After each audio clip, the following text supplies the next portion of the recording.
كارثة بكل المقاييس. ما حدث أمر يصعب استيعابه.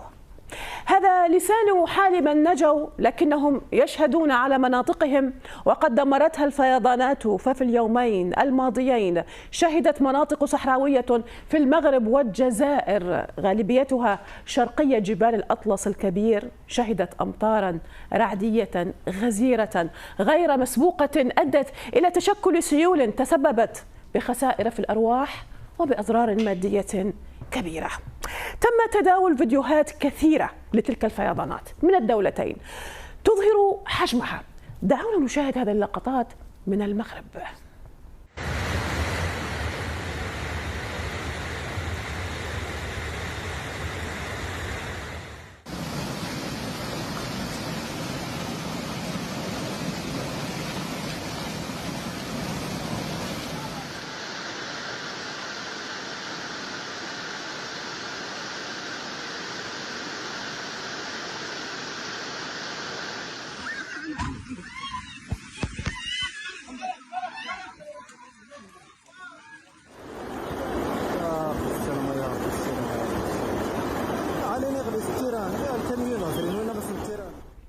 الصور تتحدث عن نفسها، لكن مشاهدينا دعونا نتابع ما قاله بعض المغاربة في وصف تلك السيول والفيضانات.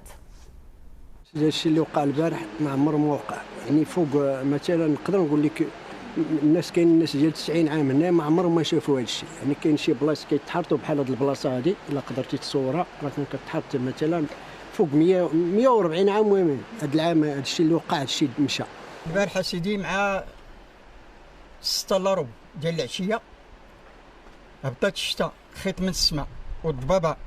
بنادم الا كان في الدار ما يقدرش يخرج الزنقه، كاين الزناقي حاملين بالماء كثير وقدر الله ما قدر. المتحدث باسم وزارة الداخلية المغربية رشيد الخلفي تحدث عن الأضرار في الأرواح والممتلكات. هذا ما قاله تحديدا.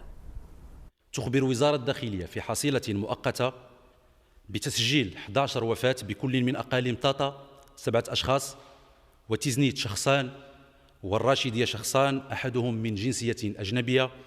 كما أسفرت هذه التساقطات عن تسجيل 9 أشخاص في عداد المفقودين.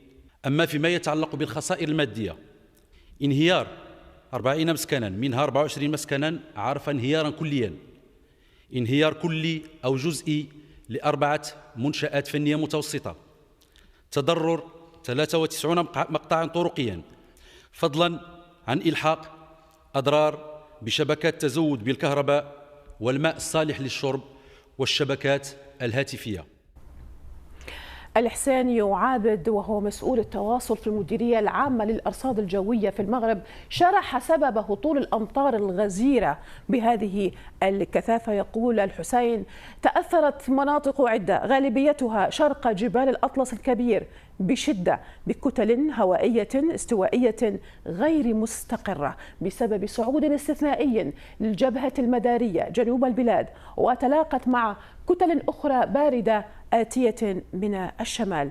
ذلك كله أدى إلى تشكل سحب عنيفة وغير مستقرة تسببت في عواصف رعدية قوية وهطول أمطار غزيرة. مشاهدينا، ولاية بشار الجزائرية الصحراوية القريبة من الحدود المغربية شهدت أيضا فيضانات كبيرة. إليكم بعض المشاهد منها. هذا باش 5 دقائق غير درك كان حدا الفوق. في تاريخ 8 سبتمبر 2024 هذه ليك خويا نور الدين الرحماني مباشر من بشار،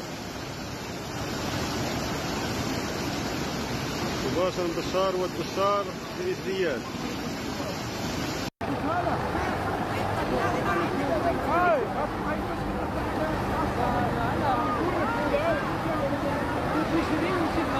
محاولة الاقتراب لإخراج محاصرين داخل الفندق. كثيرون تداولوا مشاهدينا فيديو قالوا إنه لإنقاذ عائلة كاملة في منطقة الواكدة بولاية بشار في الجزائر.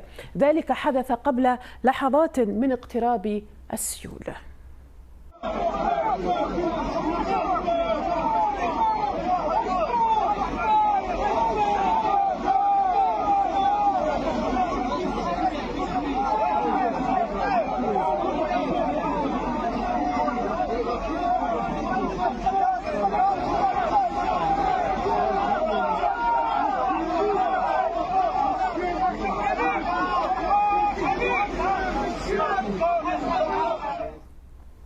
حسب تقارير، فإن ضحايا فيضانات الجزائر هم 2، وتحدثت تقارير أخرى عن 6 ضحايا.